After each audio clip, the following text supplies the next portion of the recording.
Hello everyone. We are here to take stock of how the Indian markets rewarded investors in the financial year FY25. As you all are aware, it was a market of two halves.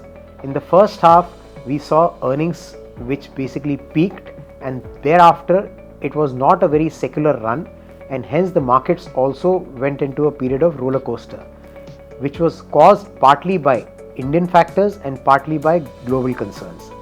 But amongst all this, the Indian growth story continued to chug along. Yes, for the FY25, the earnings trajectory for Indian market as a whole was a breakaway from what has been recorded in the last 3 years, which was a secular rise. But having said that, there were enough pockets for investors to take advantage from and fulfill their return expectations.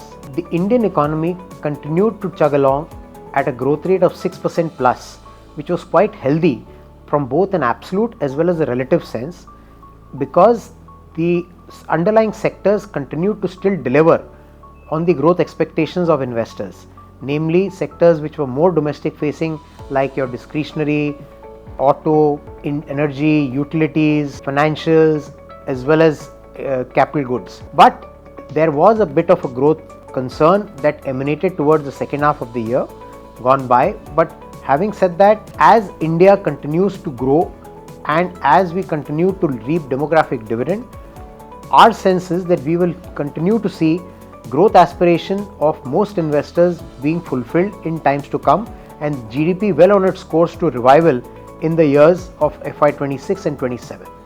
Friends, I'm happy to report that relying on our investment framework and the process, we have been able to deliver superior returns relative to the benchmarks in most of our products in FY25. In fact, our mid and small cap product has delivered reasonably strong alpha over the benchmark in a year which was having a two-paced market, especially with respect to the mid and small cap space. We are confident that going forward, the Indian economy will come back to growth path, and hence relying on our framework, we will be in a position to continue to deliver superior returns and investor experience going forward.